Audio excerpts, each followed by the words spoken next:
रुक क्यों गए चालक? नौका को आगे की ओर ले चलो। आगे बढ़ना उचित नहीं होगा महाराज।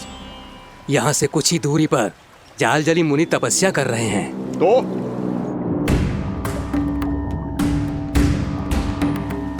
मेरे मत्स्य आखेट के क्षेत्र में इसने तपस्या करने की भूल की है। मेरे ही राज्य में मेरा कोई क्षेत्र मेरे लिए वर्जित हो, यह मुझे स्वीकार नहीं है। आपने पर्याप्त मत्स्य आखेट कर लिया है महाराज।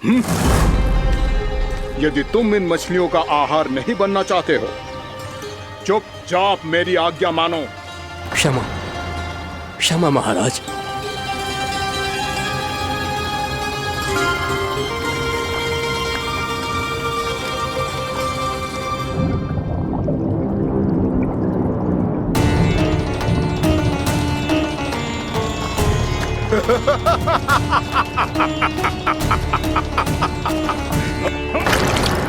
मुनिवर, रक्षा कीजिए, रक्षा कीजिए मुनिवर। हमारे प्राण बचाइए मुनिवर, मुनिवर हमारे प्राण बचाइए।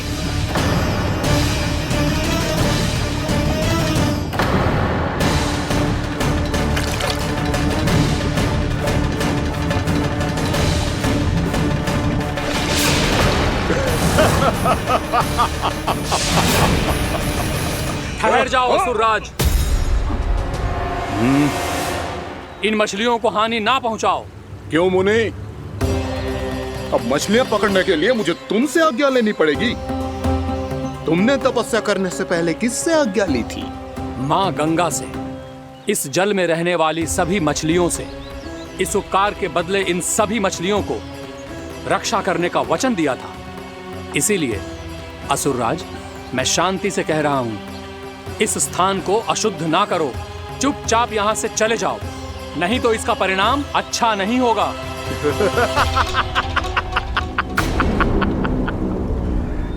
तुम जिन देवताओं की तपस्या कर रहे हो ना मुनि, उन्होंने भी मेरा कुछ नहीं बिगाड़ पाया था, और तुम मुझे धमकी देने का दुस्साहस कर रहे हो।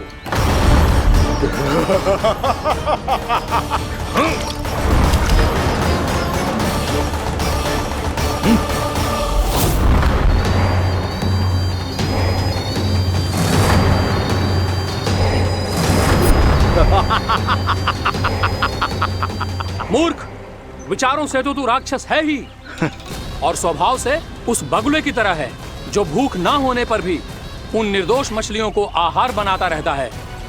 इसलिए अभी इसी क्षण से तू वकुला का जीवन जिएगा। ये मेरा श्राप है, ये मेरा श्राप है।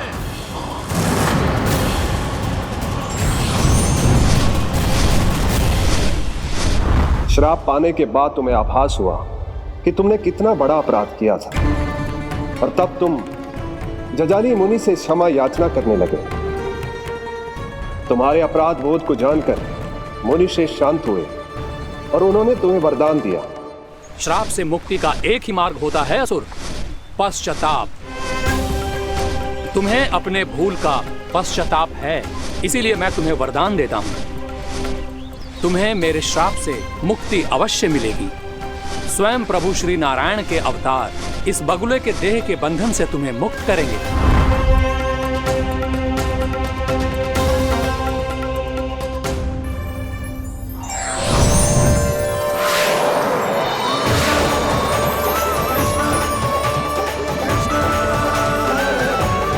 प्रणाम स्वीकार करें प्रभु।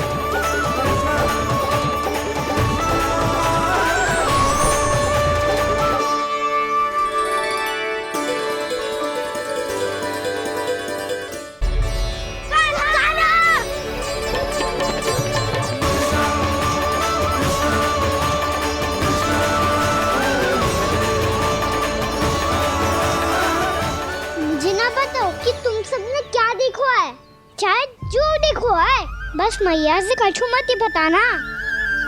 ताना!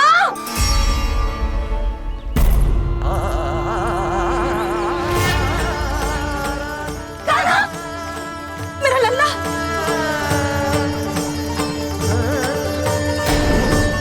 भानु बता रहा था तुझे कोई असुर पंछी निकल गया था। हाँ?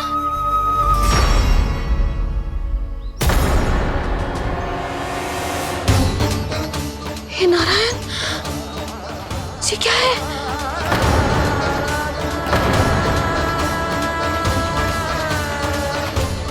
ये सब कैसे हुआ लल्ला? हाँ, कोई बताएगा मुझे ये क्या है?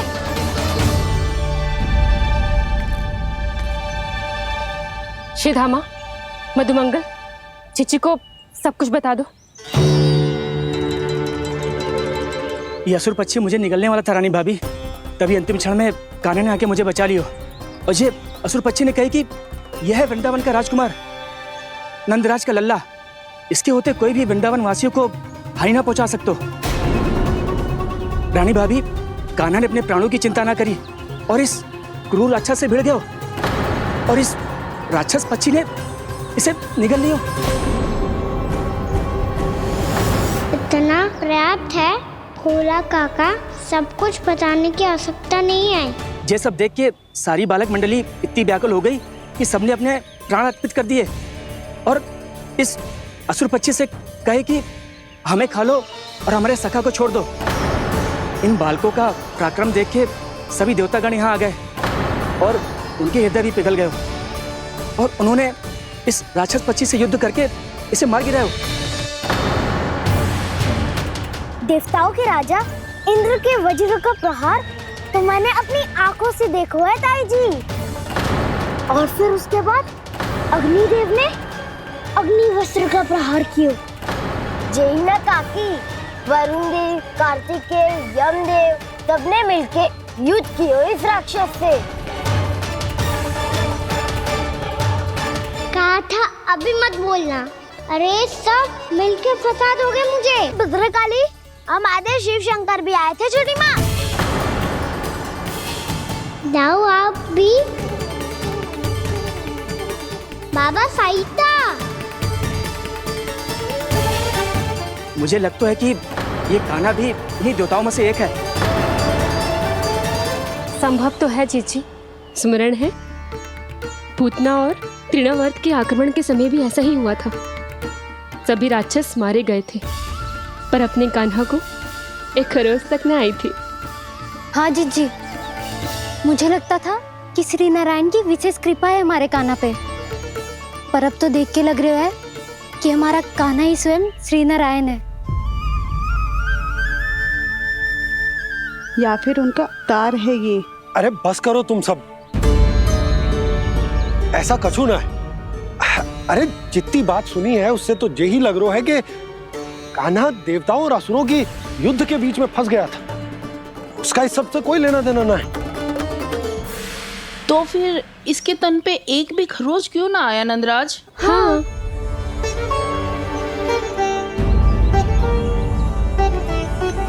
है काकी, खरच तो है। दिखा लल्ला। भैया बात पीड़ा आ रही है, कुछ करो ना। चिकोपिया भी ना अति करती है। श्री नारायण का अवतार हो तो इतनी तनिक सी खरोच पे ऐसे रो तो क्या? बस बहुत होगा। अब तो तुम सबने सीमा ही पार कर दी है। कभी से श्री नारायण बुलाते हो, कभी श्री नारायण का अवतार। तनिक कछु हो ना जाता है कि तुम सब कहानियां बुनने लगती हो। जे बस साधारण सा बालक है, मेरा लल्ला है जे भगवान मती बनाओ।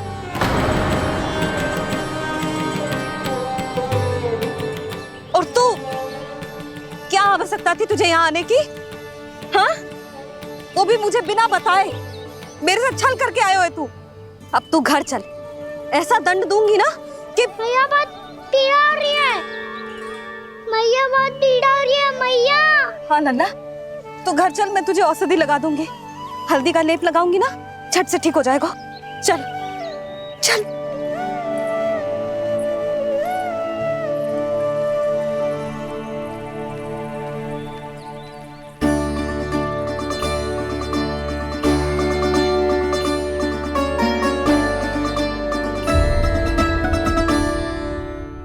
बहुत पीड़ा हो रही है मैया। हाँ नन्ना, तू घर चल, मैं तुझे औषधि लगा दूंगी।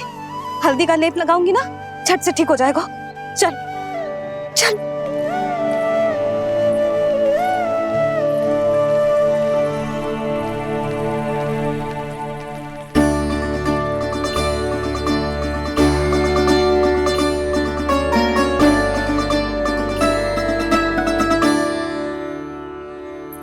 बस लल्ला बस, रो मत। चल चल चल आजा, अभी औषधि लगाऊंगी ना तेरी सारी पीड़ा लुप्त हो जाएगी। आजा आजा, बैठ जा लल्ला। अभी आई मैं। हाँ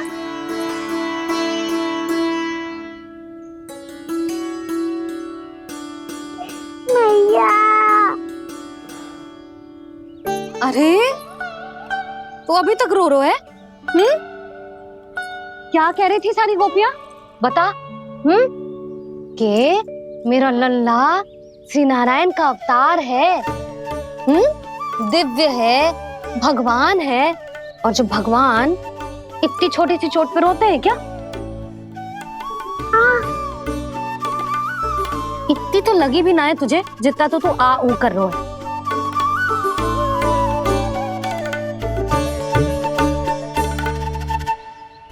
आओ ना करूंगो, आप ऐसा दुलार थोड़ी करोगी। ओहो, वृंदावन का गौपालक जो इतनी छोटी सी चोट पे रोता है ना? गोप बालकों का मुखिया इतनी छोटी सी चोट पे रोता है? मेरा लल्ला तो सबसे शक्तिशाली है, जो इतनी छोटी सी चोट तो क्या बड़े बड़े राक्षसों से भी ना घबराता है। हाँ, एक बार में सबको समाप्त कर देता है कि ना? हाँ भैया, यदि कोई राक्षस वृंदावन की ओर तेरी दृष्टि करके आएगा तो सबसे पहले कान्हा को सुरक्षा में खड़ा पाएगा, फिर चाहे जो पाल बन के आए या बगुला बन के।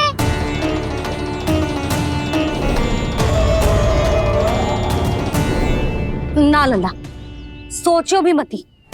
वृंदावन की सुरक्षा करना तेरा दायित्व ना है। तुझे और कोई संकट का सामना करने की आवश्यकता ना है। अभी तो मेरी पीड़िता का हरण कर रही थी, अचानक से क्या हो गया मैया को? कोई आवश्यकता ना है तुझे ऐसे संकटों का सामना करने की। आने दे आज तेरे बाबा को, सीधा सीधा बोल दूंगी। बहुत हो गए उनके तर्क वितर्क। मेरा फूल सा लल्ला वन में अकेले गौचारण के लिए ना जाएगो। आज बगुले ने निकल लियो, कल कछु और हो जाए तो? नारायण ना करे, कहीं कछु ऊंच नीच तुझे कछु हो जाए तो? मैं तो जीते जी मर जाऊंगी।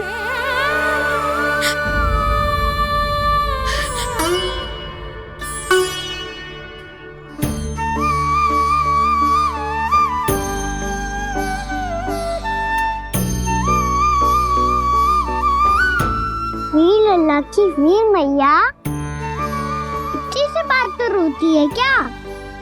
क्या करूं कान्हा, तुझे ऐसे बार बार संकट के मुंह में जाते हुए ना देख सकती मैं।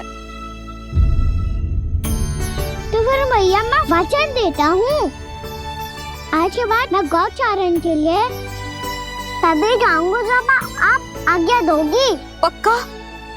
छल ना करेगा ना मेरे साथ? मैंने कब छल करो मैया? अच्छा ठीक है, ना करूँगा छल। यदि आपसे पूछे बिना बाहर निकलो तो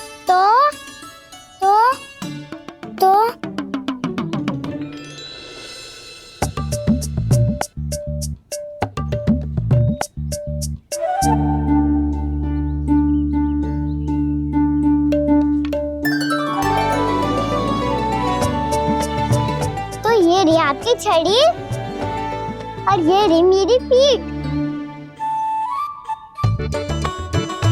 चेक देना तापर तोड़। ठीक है, जब तूने अपना दंड निर्धारित कर ही लियो है तो सोच ले, अब अगर तूने मेरी बात ना मानी तो तोड़ तोड़ छड़ी पड़ेगी। समझ आई?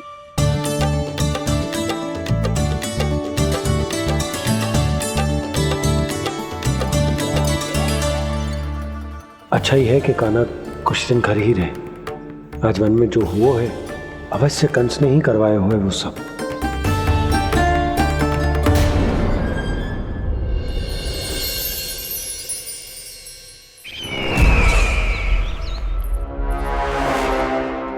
ये धनुष तो सबसे अधिक शक्तिशाली था महाराज।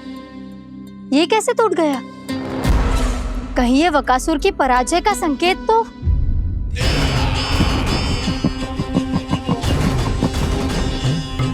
प्राप्ति, लगता है तुम्हें शुभ समाचार मिला नहीं। उस बकासुर ने उस विष्णु अवतार को जीवित ही निगल लिया है। अरे अब तक तो उस नन्हे से बालक को पचा भी चुका होगा वो। उसके तन में रक्त बनकर वो विष्णु अवतार और उसकी शक्तियां और रही होंगी। क्षमा कीजिए महाराज। क्षमा कीजिए। इस अशुभ से मुख से शुभ समाचार आने दो। माथे के बल को ढीला करो, चेहरे पर मुस्कान लाओ और कहो, महाराज, वृंदावन में मातम फैल चुका है। मैं ऐसा ही करता महाराज, यदि सूचना सत्य होती तो।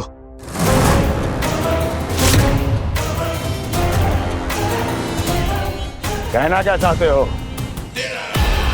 एक क्षण में सूचना उगलो, अन्यथा मेरा योद्धा बकासुर विष्णु अवतार की तरह तुम्हें भी जीवित निकल जाएगा। आने दो। बकासुर मारा गया महाराज, बकासुर मारा गया महाराज, बकासुर मारा गया। बकासुर मर चुका है? असंभव। असंभव।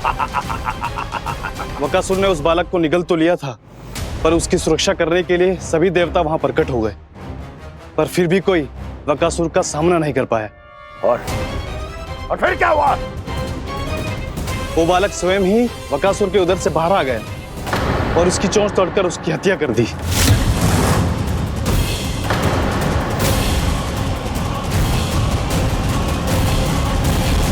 वन में बकासुर की चोंच टूट गई और यहाँ आपका ये धनुष।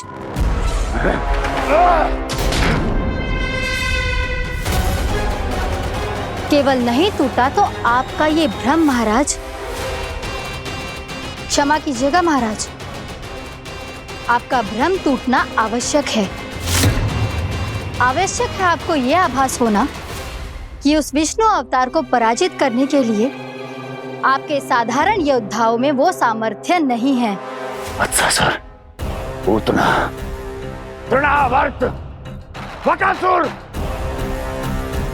ये सब साधारण नहीं थे प्राप्ति, साधारण नहीं थे। फिर तो ये और भी अधिक चिंता का विषय है महाराज, क्योंकि इसका अर्थ तो यही हुआ कि वो विष्णु अवतार कुछ अधिक ही असाधारण है और उसका सामना करने के लिए और उसे मिट्टी में मिलाने के लिए आपको एक ऐसे अस्त्र की आवश्यकता है जो उसके सामने ना झुके और ना ही टूटे।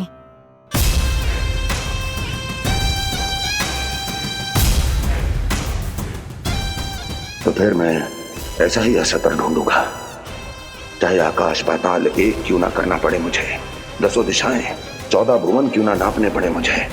मैं उस असतर को अवश्य ढूंढ निकालूंगा जो उस विष्णु अवतार के प्राणों की डोरी इस धनुष की तरह तोड़ सके।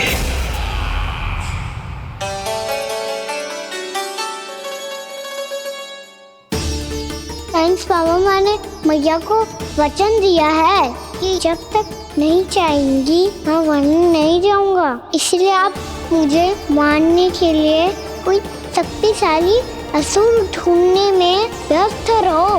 कुछ दिन तब तक मैं व्यस्त रहूंगा अपनी मैया की सेवा करने में।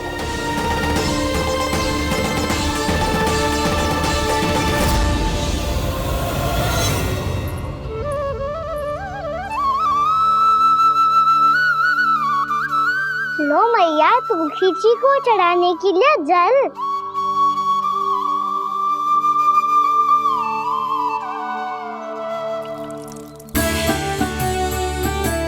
लो मैया, और आटा।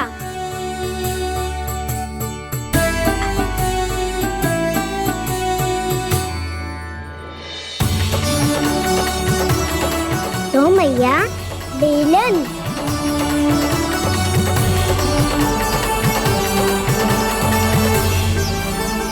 ले तनिक खा ले। ओ मैया भूख ना लगी है। बिना भूख के खाने से क्या लाभ? और तेरा जब पेट तो कह रहा है कि उसे भोजन चाहिए। और लाभ कैसे ना है लल्ला? भोजन का लाभ है ना, तन को पोषण मिलेगो, स्वास्थ्य बनेगो, जो तेरी भुजाओं में शक्ति आ जाएगी ताऊ के जैसी, ताऊ से भी अधिक। तेरे जे केस भी लंबे हो जाएंगे। सच्ची मैया? सच्ची। माप के देख लियो नित्य दिन। तनिक खा।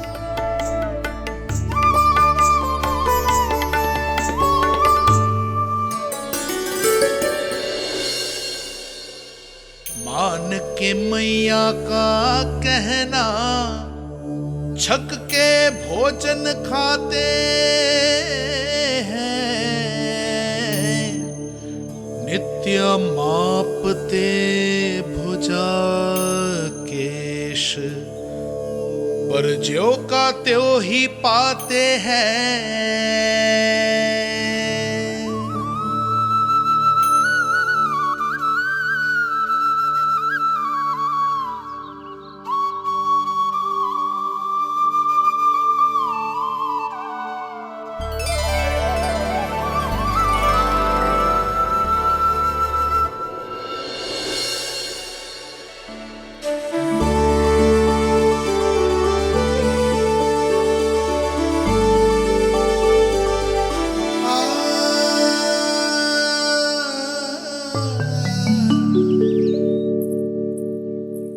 ले लल्ला फल खा ले।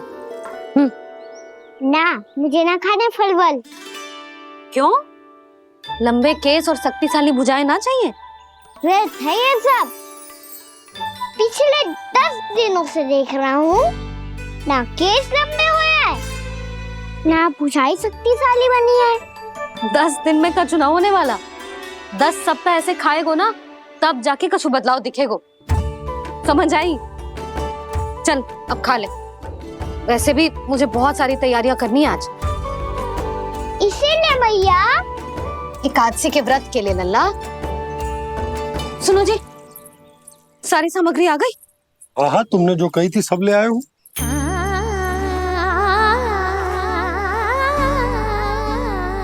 इसमें नारियल तो है ही ना, उसके बिना मैं एकादशी की पूजा कैसे करूंगी? यशोदा, मैंने भोला से कह दिया, वो लेकर आते ही होगा। घबराओ मत। कैसे ना घबराओ जी, आपको पता है ना एकादशी का व्रत मेरे लिए कितना महत्वपूर्ण है। पता है। अरे इसमें तो दिए भी ना है। दिए ना है? अब मैं अभी लेकर आता हूँ। आप रहने दो, मैं ही लेके आती हूँ। भक्त भोला राम के यहाँ से है? भक्त भोला राम? मेरा अर्थ है कुमार भोला यहाँ के यहाँ से। हाँ हाँ वो ही।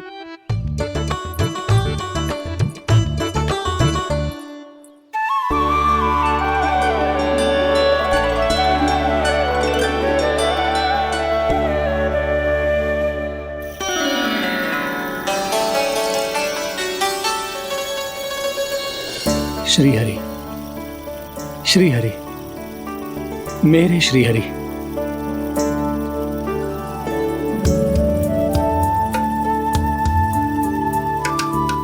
मेरे श्री हरि। भोला राम, मेरी मटकी तैयार है? मेरे श्री हरि। मेरे श्री हरि।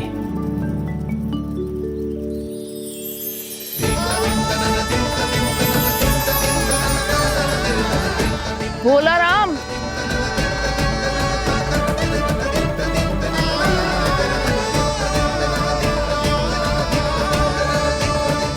भोला काका, ओ भोला काका।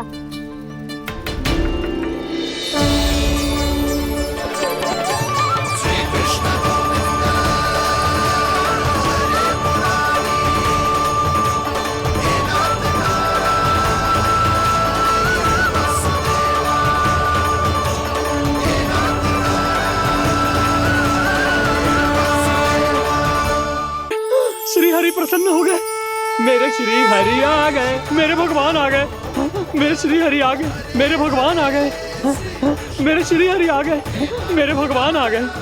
मेरे श्री हरि आ गए, मेरे भगवान आ गए। मेरे भगवान आ गए, मेरे घर मेरे भगवान आ गए।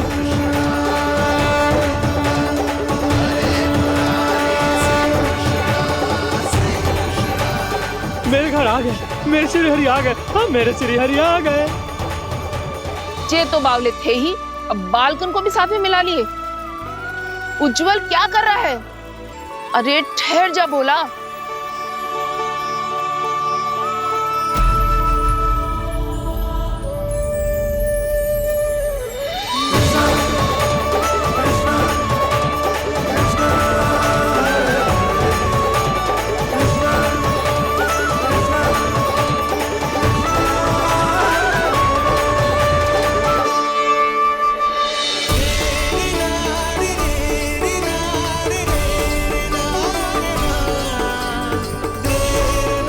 प्रेम से बुलाओ, आएंगे हरी भी।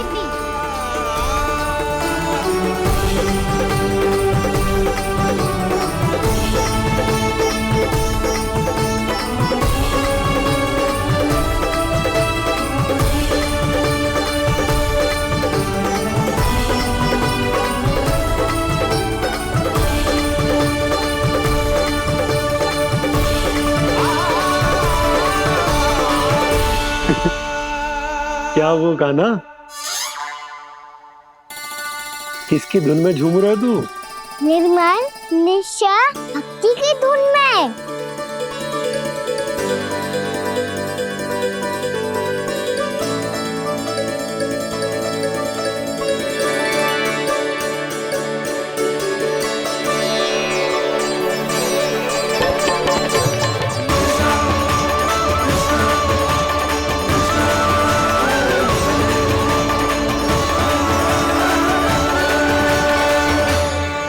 अरे क्या हो गया इन्हें? बावले हो गए हैं क्या? ठहरो, कोई आवश्यकता ना है ऐसे बावलों की तरह नाचने की।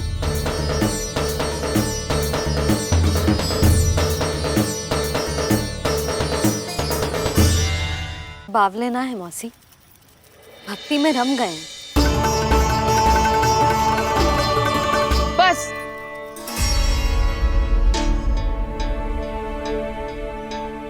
हम सब कब से खड़े हैं यहाँ, पर तुम्हें कुछ ध्यान ही ना है।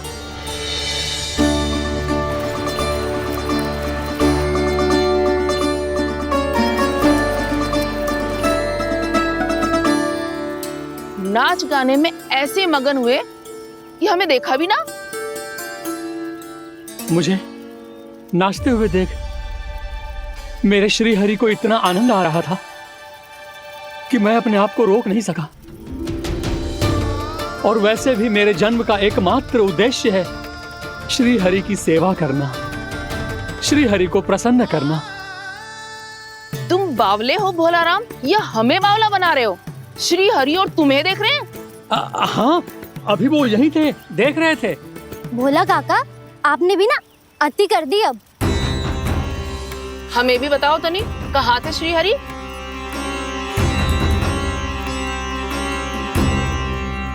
ना जाने अपना उपहास करवाने में क्या आनंद आता है इन्हें। देखो, अब तुम सच मानो या झूठ, लेकिन हमरे श्री हरि यहीं थे, इसी चाक पर अभी। हाँ, लो सुन लो इस मूर्ख की बात। श्री हरि को और कोई स्थान ना मिलो जो इसके मिट्टी के चाक पे आकर बैठेंगे। श्री हरि को और कोई स्थान ना मिलो जो इसके मिट्टी के चाक पे आकर बैठेंगे। श्री हरि को और कोई स्थान ना मिलो जो इसके मिट्टी के चाक पे आकर बैठेंगे।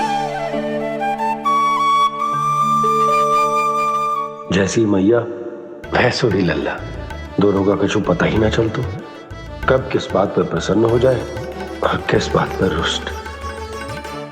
अरे मैं भला असत्य क्यों बोलूंगा? अभी अभी यही थे श्री हरि। हाँ,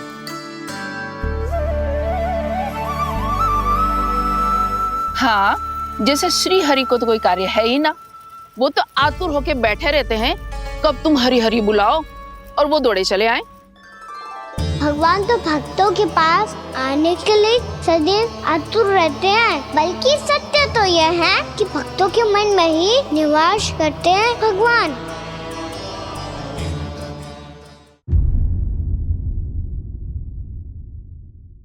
मैं भला असत्य क्यों बोलूंगा? अभी अभी यही थे श्रीहरि। हाँ,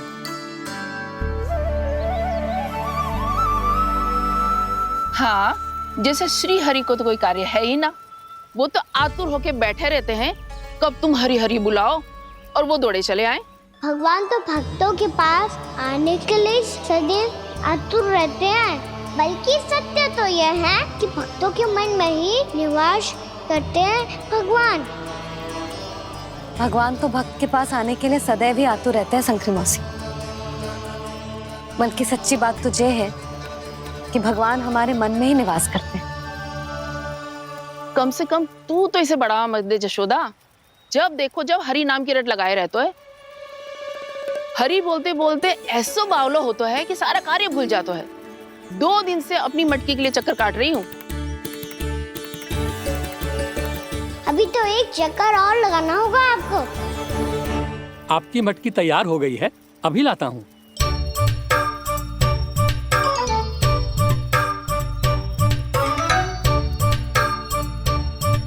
लो जी मटकी।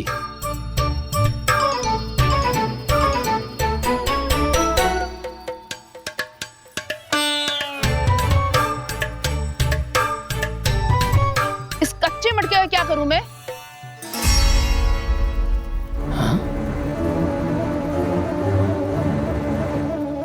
पर इसे तो मैंने भट्टी में पकाया था।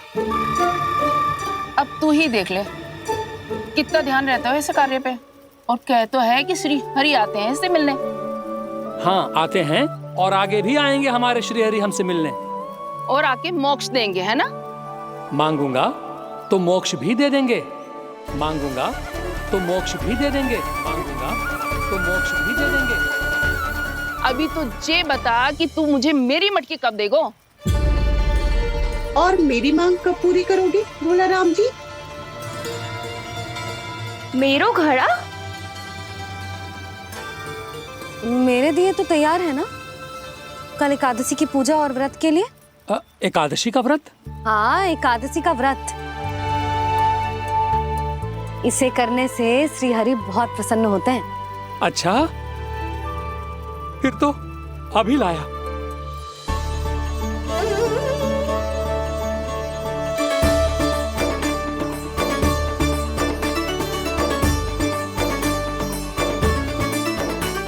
लो जी आपके दिए।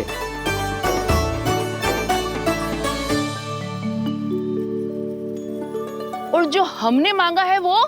बाकी सब शेष द्वादशी के दिन मिलेगा, क्योंकि कल मैं भी एकादशी का व्रत रखूंगा, क्योंकि कल मैं भी एकादशी का व्रत रखूंगा, क्योंकि कल मैं भी एकादशी का व्रत रखूंगा।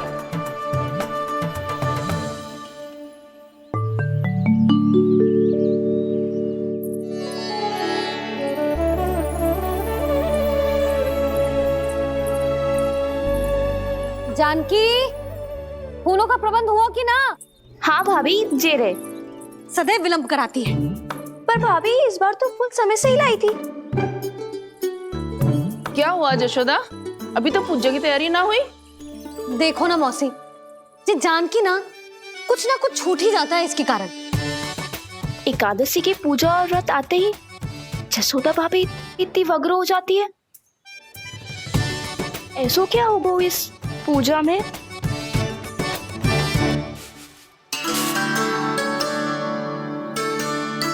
ये थाली में रोली चंदन रखने से, दिया जलाने से के होगो?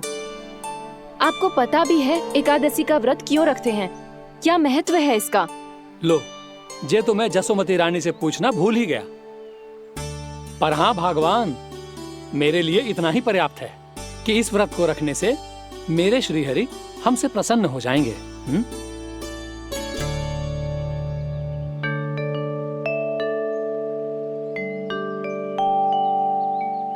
नारायण ही जाने ऐसे कैसे पूजा करते हैं जे श्री हरि की एक मूर्ति तक ना है इनके पास।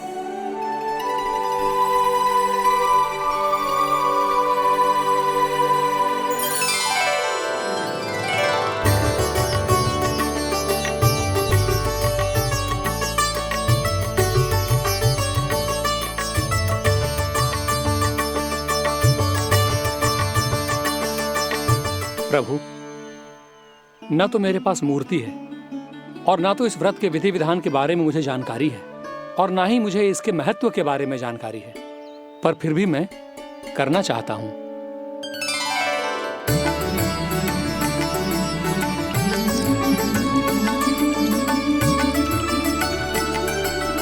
इसीलिए मैं दृढ़ संकल्प लेता हूं, पूरी निष्ठा के साथ, श्रद्धा के साथ और पूरी आस्था के साथ मैं इस व्रत को संपन्न करूंगा।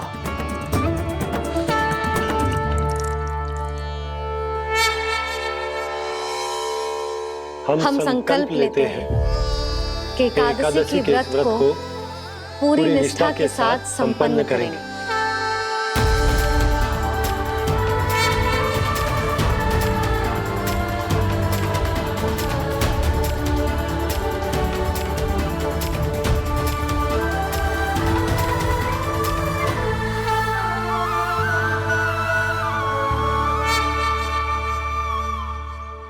तुलसी जी के पत्ते तो हैं ही ना।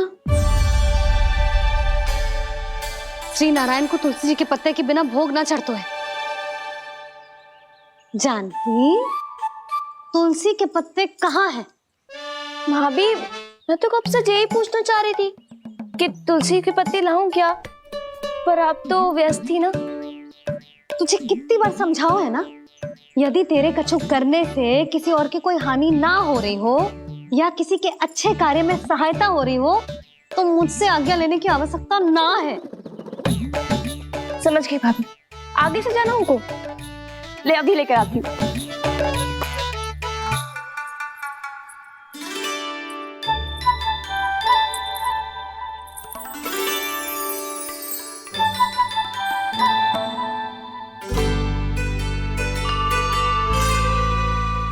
ताऊ, आपने पहले ये व्रत करो है? आपको इसका महत्व पता है? भाभी चल। जानकी, तुमने ये व्रत करो है? फिर तुमको इसका महत्व पता है? सुमति जी, आपको पता है इसका महत्व? कान्हा, क्यों तंग कर रहे हो सबको? मैया, सबने करो ये व्रत, मुझे भी करना है।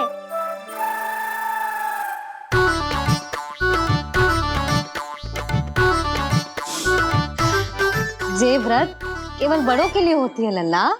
जब आप ये व्रत कर सकती हो, बाबा कर सकते हैं, ये सारी गोपियां कर सकते हैं, वो भी कर सकते हैं, तो मैं क्यों ना कर सकता?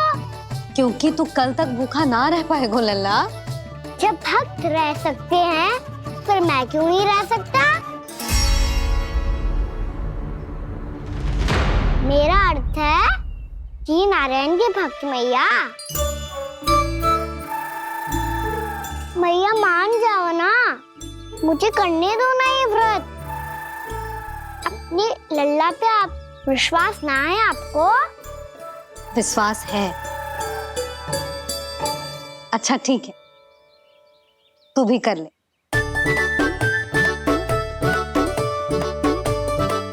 पर मैया, व्रत की कथा तो सुनाओ, मैं तो अबध हूँ ना। मुझे कैसा पता चलेगा कि ये व्रत करते क्यों हैं?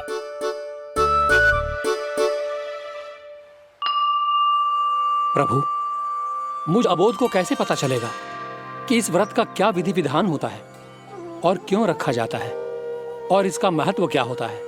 मुझे तो आप ही बता सकते हैं प्रभु।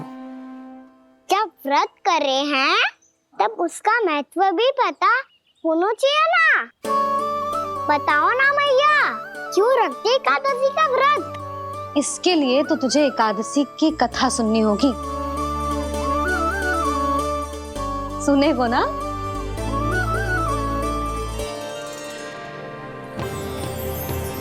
वसुदेव सुतं देवं कंसचाणूरमर्दनम् श्रीहरि, यशोदा परमानंदम्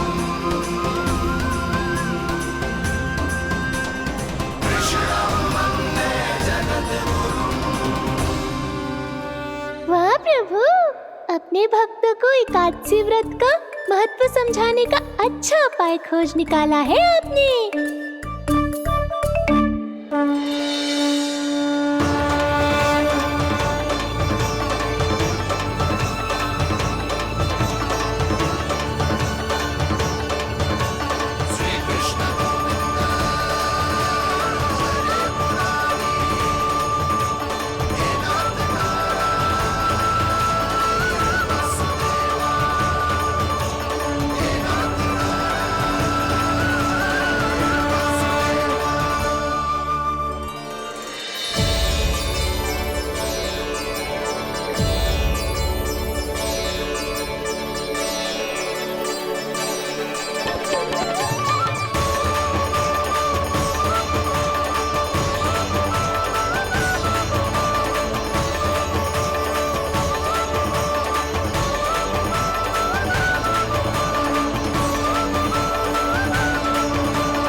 अब सब जन एकादशी के व्रत की कथा ध्यान से सुनना, तभी जे व्रत पूरा माना जाएगो।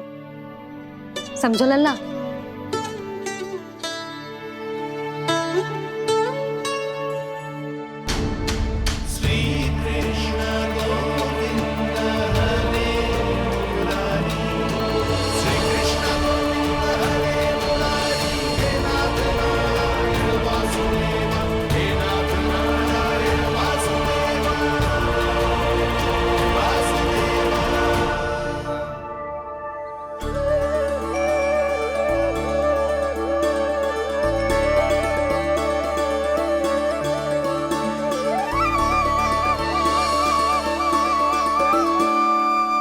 सतयुग में चंद्रावती नाम के नगर में मूरा नाम का एक असुर राज्य करता था।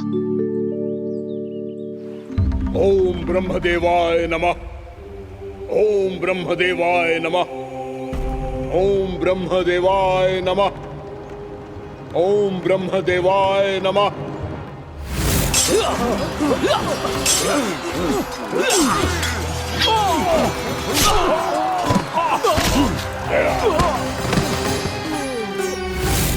ओम ब्रह्मदेवाय नमः।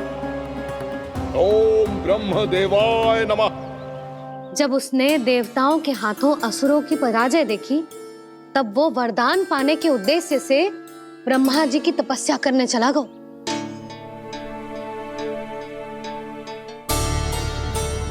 शीघ्र ही मूरा की तपस्या सफल हो गई और ब्रह्मदेव जी उससे प्रसन्न हो गए। ओम ब्रह्मदेवाय नमः। ओम ब्रह्मदेवाय नमः। ओम ब्रह्मदेवाय नमः। ओम ब्रह्मदेवाय नमः। ओम ब्रह्मदेवाय नमः। ओम ब्रह्मदेवाय नमः। ओम ब्रह्मदेवाय नमः। ओम ब्रह्मदेवाय नमः।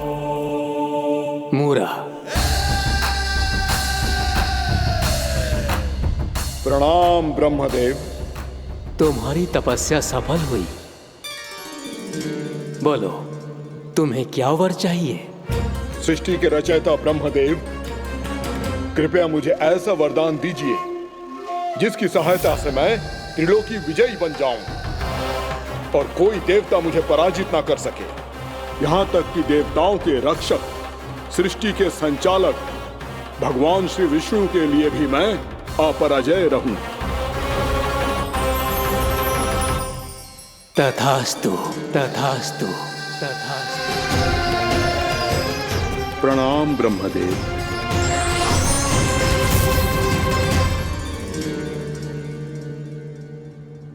ऐसा वरदान पाकर मूरा बहुत अभिमानी होगा। यक्षों, किन्नरों, यहाँ तक कि देवताओं को भी युद्ध के लिए ललकारने लगो, पर किसी ने भी उसकी ललकार को स्वीकार ना करो,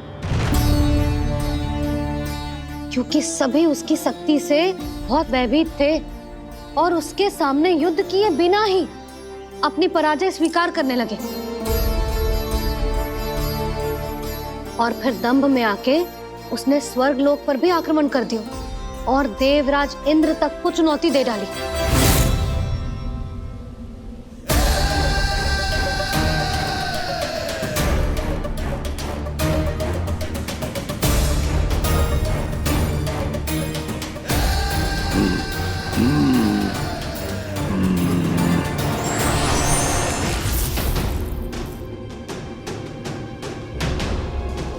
मैं प्रतीक्षा कर रहा हूं देवराज। क्या उत्तर है तुम्हारा? मुझसे युद्ध करोगे या फिर बिना लड़े ही पराजय स्वीकार कर मेरे अधीन हो जाओगे और सौंप दोगे मुझे अपना ये स्वर्गलोक? सारी शक्ति तुम्हारे मुख में है या कुछ बाहुबल भी है तुम्हारे पास? मैं तुम्हारी चुनौती स्वीकार करता हूं मूरा। मैं तुम्हारी चुनौती स्वीकार करता हूं मूरा।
खैरिए देवगण, असुर राज मूरा को ब्रह्मदेव का आशीर्वाद प्राप्त है। आप में से कोई भी इन्हें पराजित नहीं कर पाएगा।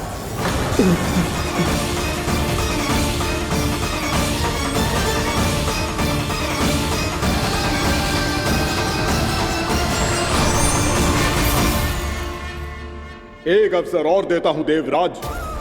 युद्ध या अधीनता, क्या उत्तर है तुम्हारा देवराज?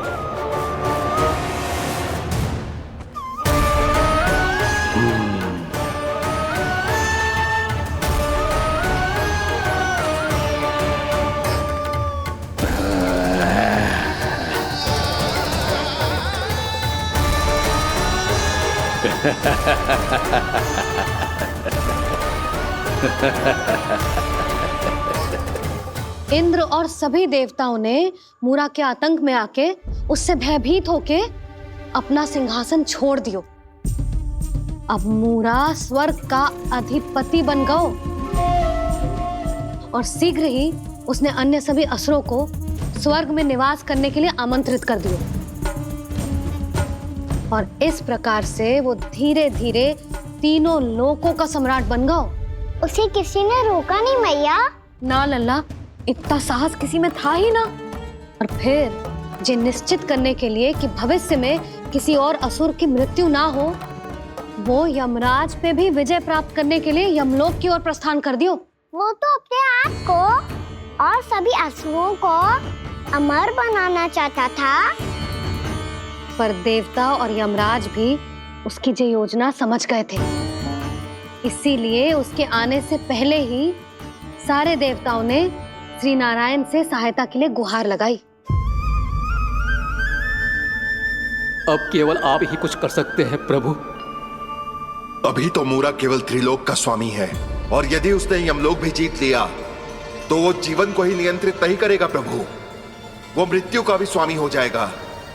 ऐसे में पहले सृष्टि का संतुलन तो नष्ट होगा प्रभु, और फिर स्वयं सृष्टि ही नष्ट हो जाएगी। ऐसा नहीं होगा यमदेव, नियति ऐसा होने ही नहीं देगी। विधि रचेगी खेल और मैं बनूंगा माध्यम। असुर राज मूरा का सामना मैं करूंगा। बस आप मुझे चुनौती देने के लिए उसे तैयार कर लीजिए, चाहे उसके लिए आपको साम दाम दंड भेद कोई भी उपाय क्यों ना अपनाना पड़े।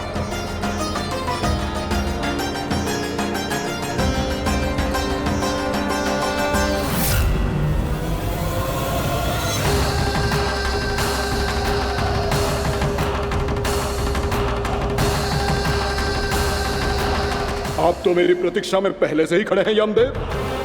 तब तो आपने मेरी चुनौती के बारे में भी सुना ही होगा। कहिए, क्या उत्तर है आपका? मेरा स्वागत करके अपना राज्य त्यागेंगे या मेरा सामना करके अपने प्राण? असुर राज मूरा का सामना मैं करूंगा। बस आप मुझे चुनौती देने के लिए उसे तैयार कर लीजिए, चाहे उसके लिए आपको साम दाम दंड भेद कोई भी उपाय क्यों ना अपनाना पड़े।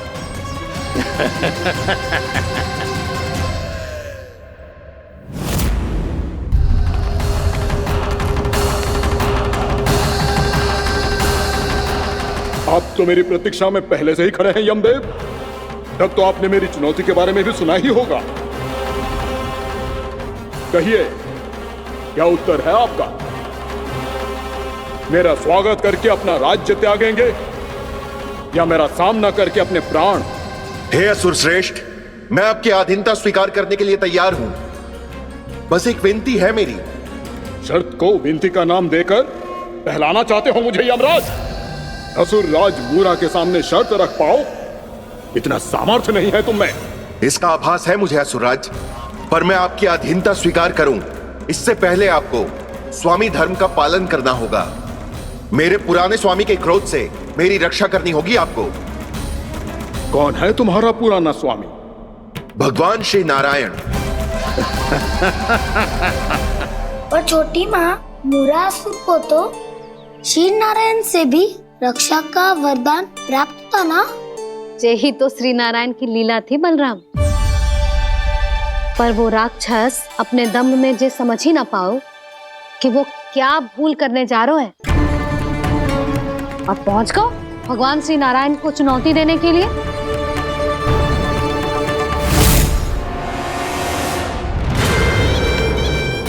वहीं ठहर जाओ असुर राज मूरा।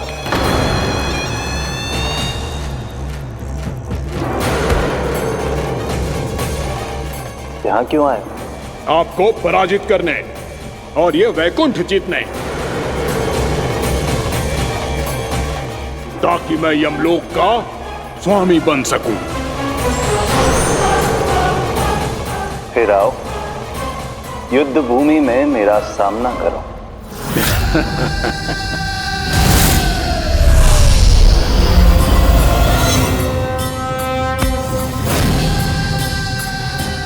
ये नहीं जानते कि इनसे ना हारने का वरदान तो मैं पहले ही प्राप्त कर चुका हूं, इसलिए युद्ध ठीक से आरंभ हो पाए उससे पहले ही इन्हें जीत लूंगा मैं।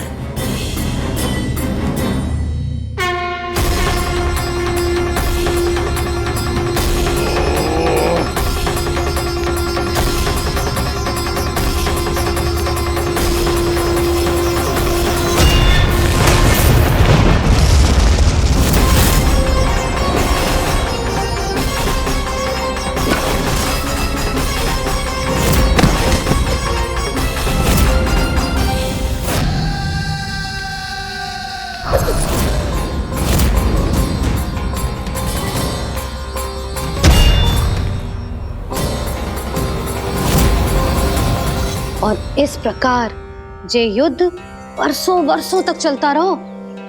दोनों योद्धा पूरे ब्रह्मांड में अनेक अस्त्रों शस्त्रों के साथ युद्ध करते रहे।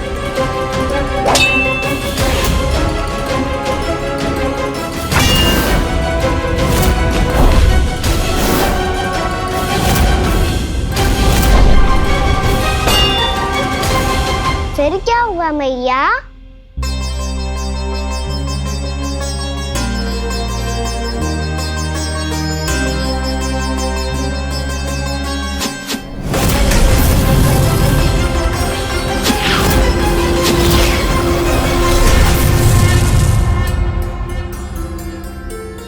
उस युद्ध को कभी समाप्त हुआ हो, पर कैसे? शीघ्र ही वो राक्षस थक गौ लल्ला।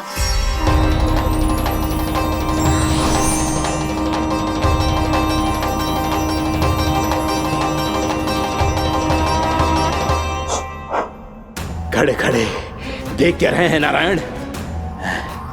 आक्रमण कीजिए, वध कर दीजिए मेरा।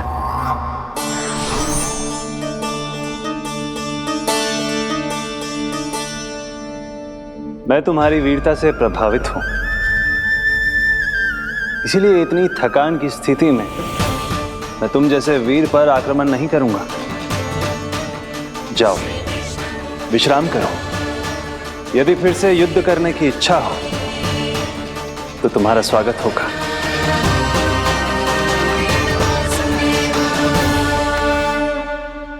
जे कह के श्री नारायण बद्रिका आश्रम चले गए और वहां हिमवत नाम की एक कंदरा में ध्यान लगा के बैठ गए। उधर वो राक्षस विश्राम करने लगो। अनेकों दिन बीत गए और अब वो राक्षस मूरा फिर से स्वस्थ होके बलवान हो गया था। उसने अपनी सारी शक्ति फिर से प्राप्त कर ली थी। श्री नारायण ने उस पर दया करी थी, पर वो फिर से श्री नारायण को छलने को तैयार होगा।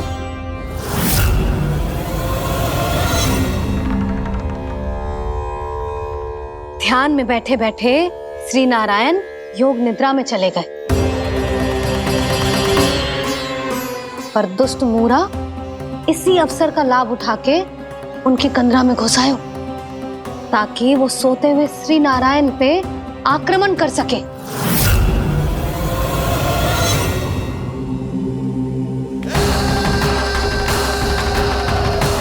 आज इस लंबे युद्ध को जीतकर अपने इस अंतिम शत्रु का भी अंत कर दूंगा मैं।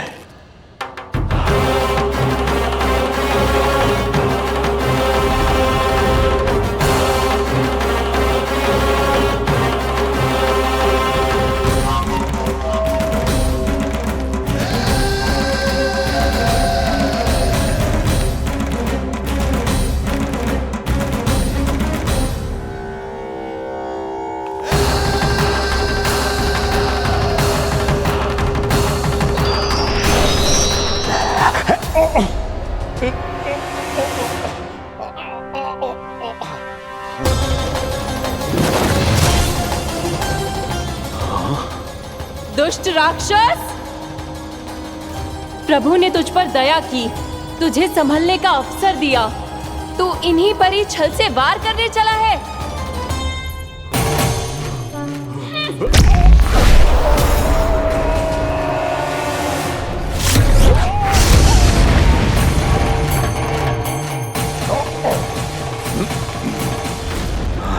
मैं अजय हूँ, मुझे कोई पराजित नहीं कर सकता। ब्रह्मा का वरदान है मुझे। तूने नारायण से अपराजय होने का वरदान मांगा था मूर्ख। उनकी शक्ति से नहीं, ध्यान से देख। मैं तेरी मृत्यु हूँ, मृत्यु।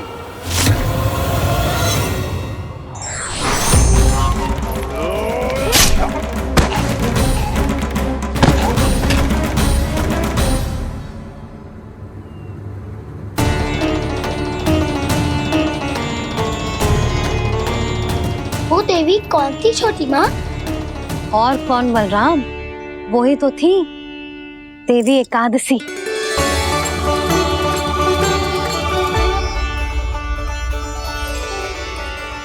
मुझे क्षमा कीजिए प्रभु, आपकी आज्ञा के बिना ही युद्ध करके आपके शत्रु को मृत्यु के घाट उतार दिया। क्षमा नहीं, आपकी तो प्रशंसा होनी चाहिए देवी। असुर राज को मारकर आपने सभी देवताओं को मुक्त करवाया है। इस पापी के अहंकार से तीनों लोकों की रक्षा की है आपने। आप एकादशी की तिथि पर मेरी एकादश इंद्रियों से उत्पन्न हुई हैं। इसीलिए मेरे सभी भक्त आपको उत्पन्न एकादशी के नाम से जानेंगे। सभी तिथियों में आपका स्थान सर्वश्रेष्ठ होगा।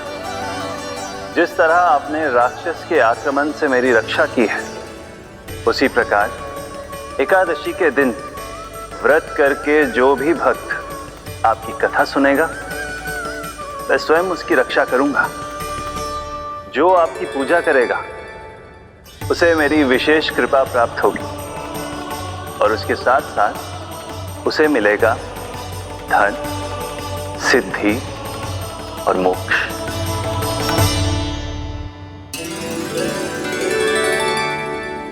इसीलिए आज के दिन व्रत रखने का बहुत अधिक महत्व होता है। बोलो एकादशी मैया की जय। बोलो श्री नारायण भगवान की जय।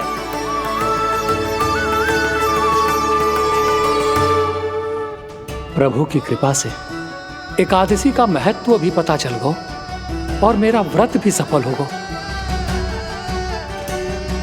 अभी नहीं भूला रहा, एकादशी का व्रत पूरी तरह तभी सफल होता है जब द्वादशी के दिन उसे पूरा किया जाता है।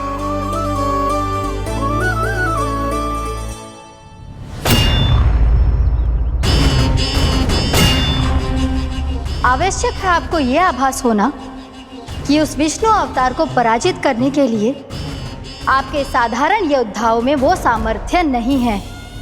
वो विष्णु अवतार कुछ अधिक ही असाधारण है।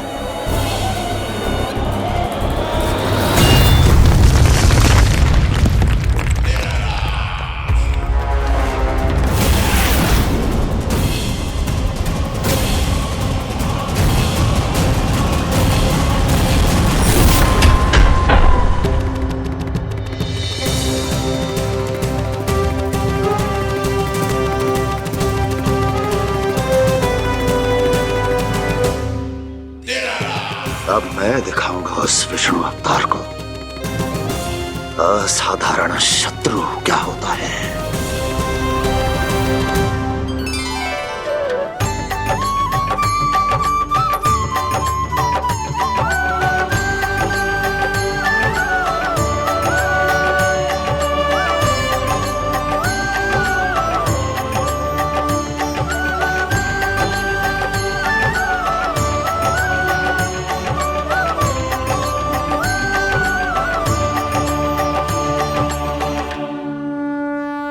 मामा अधीर हो रहे हैं, पर मैया ने मुझे अभी तक बाहर जाने की आज्ञा नहीं दी है। अभी उन्हें किसी और राक्षस को यहाँ भेजने से रोकने के लिए मुझे ही कुछ करना होगा।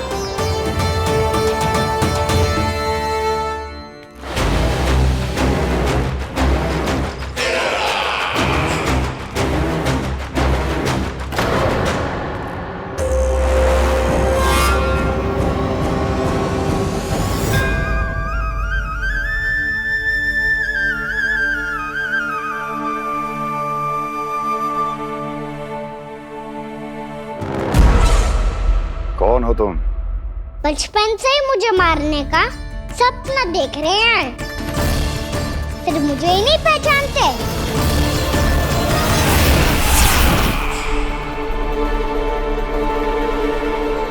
बचपन से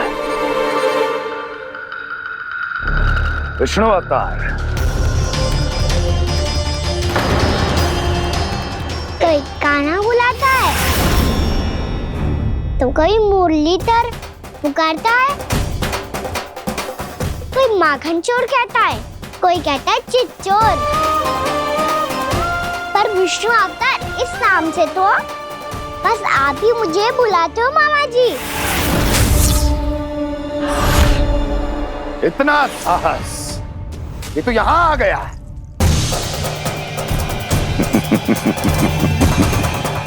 यहाँ आ तो गया तू विष्णु अवतार, किंतु यहाँ से जीवित नहीं जाएगा। तेरे शीश को तेरे धड़ से अलग कर दूंगा मैं।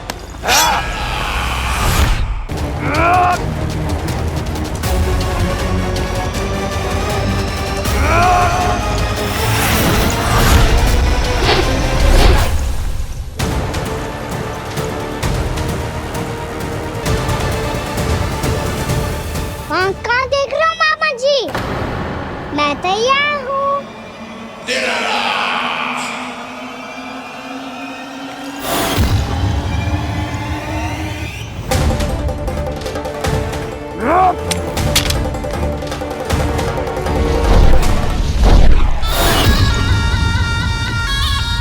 मामा जी, आप सदैव इसी तरह क्रोध में रहते हो क्या?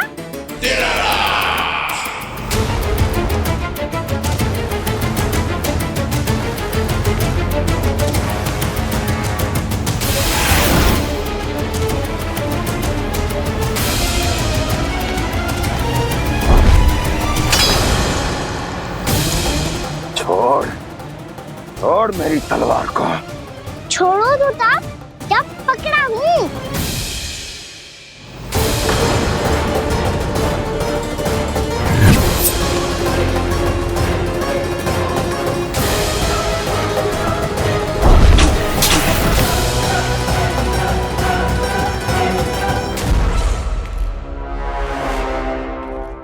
मामा जी,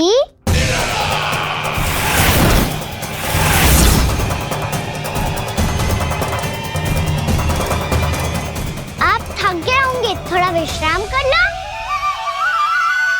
आपका तो पता नहीं, मैं अवश्य से थक गया हूँ।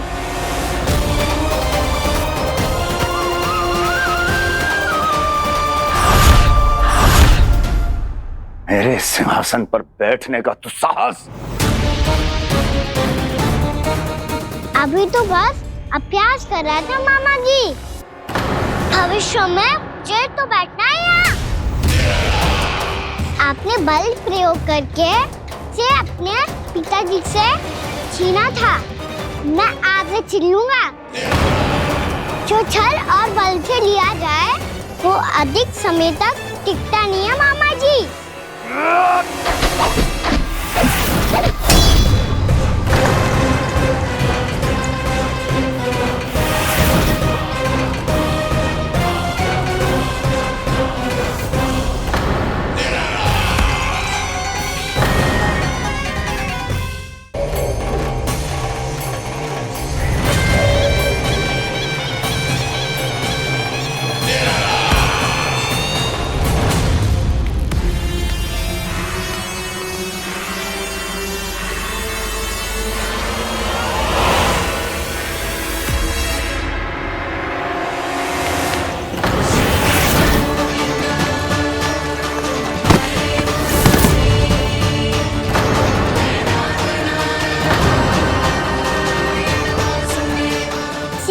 आपको ये सिंहासन छोड़ना होगा।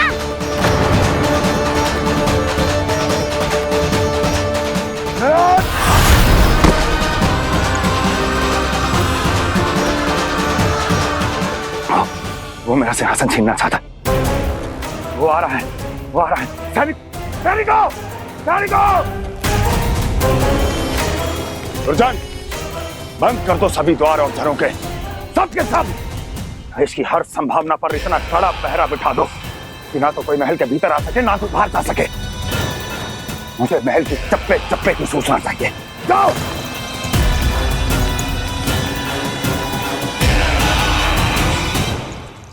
सिंहासन।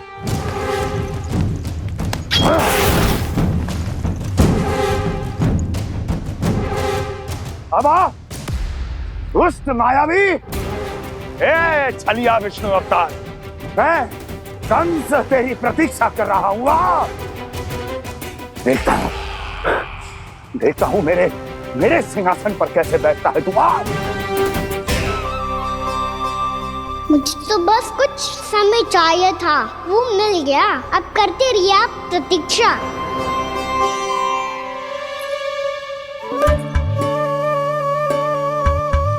जी अपने आप से बातें क्यों कर रहे हो जी?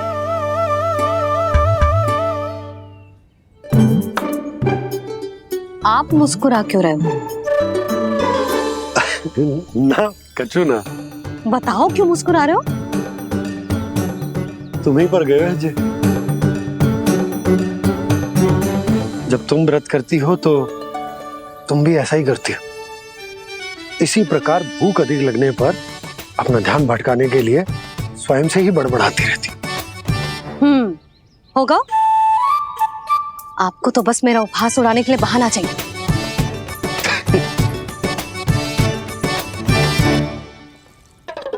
लल्ला, भूख लगी है?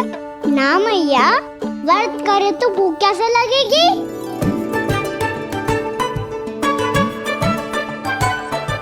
यदि लगी हो तो छोटे बालकों को थोड़ी बहुत भूल चूक क्षमा होती है।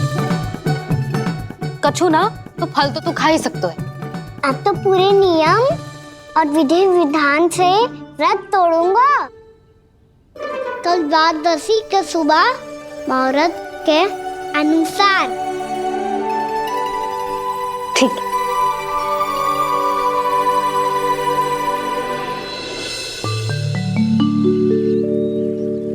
लल्ला, एकादशी समाप्त हो गई है, द्वादशी लग गई है। अब तू व्रत तोड़ सकते है। भोजन कर ले। ले।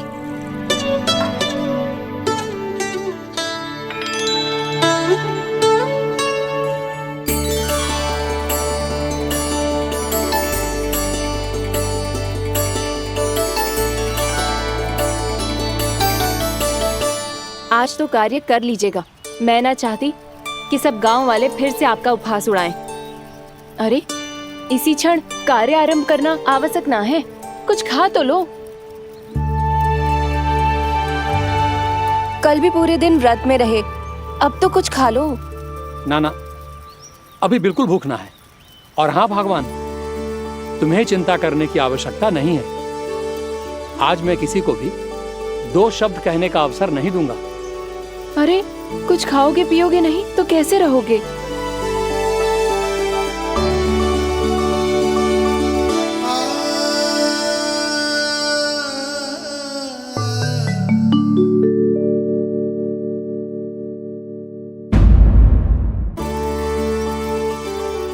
अरे इसी क्षण कार्य आरंभ करना आवश्यक ना है, कुछ खा तो लो।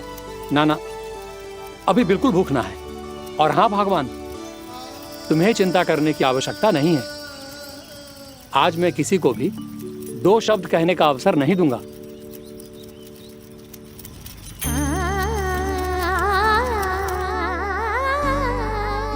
ठहर, मैं तेरे लिए मट्ठा लेके आती हूँ। व्रत के बाद पीने से पेट ठंडा रहता है। रुक।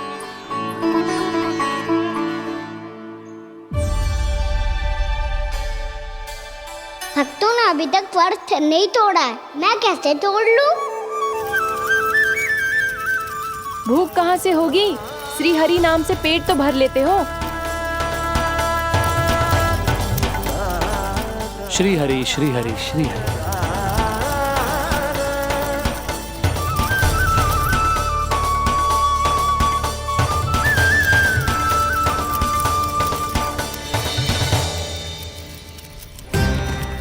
हरि हरि प्रभु हरि, हरि हरि प्रभु हरि, हरि हरि प्रभु हरि, हरि हरि प्रभु हरि। कल से अन्न का एक दाना ना गो है पेट में। अब क्या व्रत तुड़वाने भी आपके प्रभु ही आएंगे? अब क्या व्रत तुड़वाने भी आपके प्रभु ही आएंगे? मैया,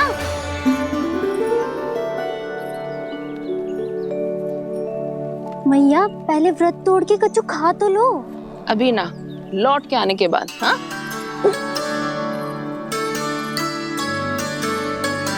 बलराम, ठहरो पुत्र, पहले कुछ खा लो। व्रत तोड़ना आवश्यक होता है। मैया ने एकादशी का महत्व बताया। लगता है मुझे सबको द्वादशी पर व्रत तोड़ने समाप्त करने का महत्व बताना होगा। हरि हरि हरि हरि हरि, मेरे हरि।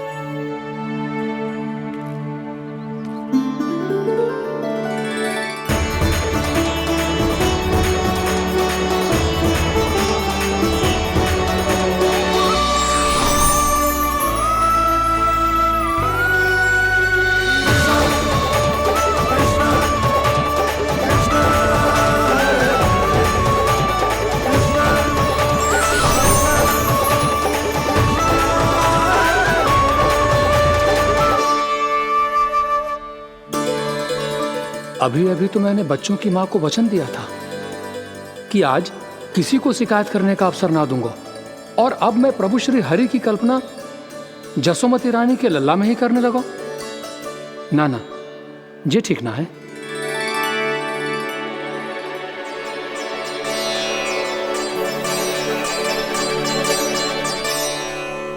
ठीक ही तो है, बिल्कुल सही पहचाना है आपने। बड़े तो बड़े, अब तो बालक भी हमारा उपहास उड़ाने लगे।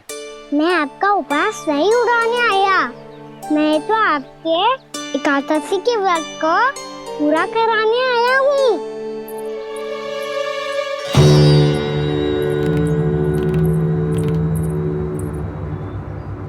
कान्हा,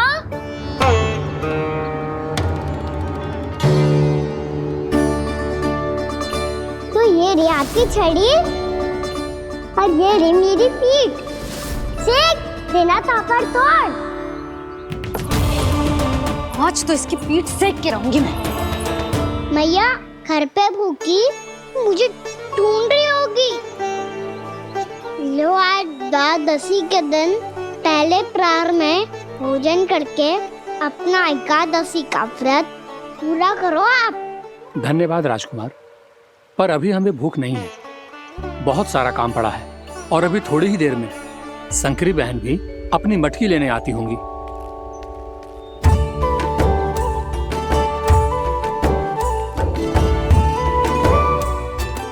पर मैं आपका व्रत पूरा कराए बिना नहीं जा सकता। भला क्यों? भक्त भूखा रहे और भगवान खा ले, ऐसा हो सकता है भला?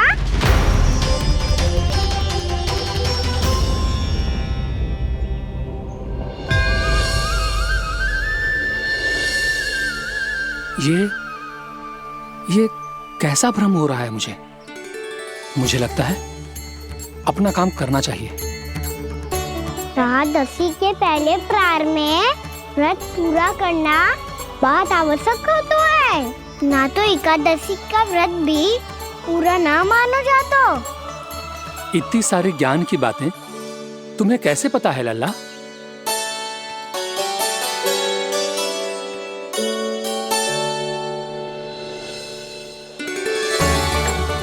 जैसे एकादशी की कथा होती है, वैसे द्वादशी की महिमा भी एक बहुत महत्वपूर्ण कथा है।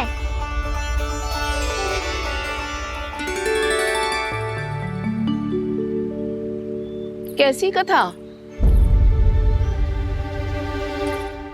बिल्कुल सही समय पे आई हो आप, क्योंकि आपको ये कथा आपको अवश्य सुननी चाहिए।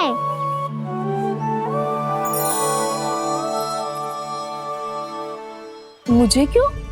पहले सुन तो लियो, फिर स्वयं ही पता चल जाएगा। बहुत समय पहले एक राजा हुआ करते थे, राजा अम्बरीश। भगवान श्री हरि के बहुत बड़े भक्त थे। ओम नमो नारायणाय। ओम नमो नारायणाय।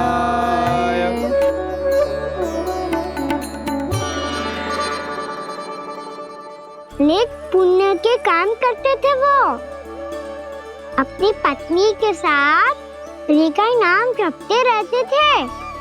उन्होंने 12 माह एकादशी का व्रत करो, निर्जल पास किया, और जब उनकी 12वीं एकादशी का व्रत द्वादशी के दिन तोड़ने का समय हुआ, तभी महर्षि दुर्वासा अपनी 100 शिष्यों के साथ उनके महल में पधारे।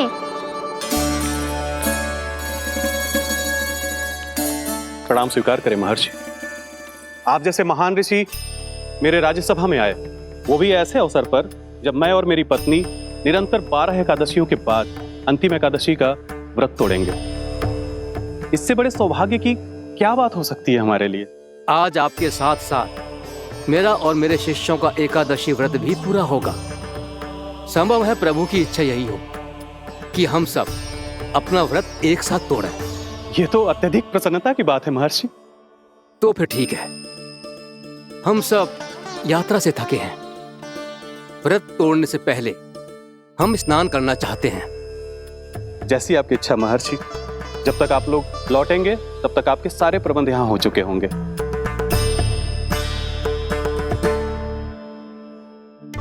महर्षि दुर्वासा स्नान करने गए थे, पर उन्हें लौटने में विलंब हो रहा था, और इधर द्वादशी पर व्रत पूरा करने का मुहूर्त बीता जा रहा था। महाराज अम्बरीश बड़ी विरक्ता के साथ महर्षि दुर्वासा के लौटने की प्रतीक्षा कर रहे थे। महाराज, व्रत तोड़ने का मुहूर्त बीता जा रहा है, बस कुछ ही समय बचा है। महर्षि और उनके शिष्यों को लौटने में न जाने कितना समय लग जाएगा। मेरा सुझाव है कि आप मुहूर्त समाप्त होने से पहले व्रत अवश्य तोड़ लें।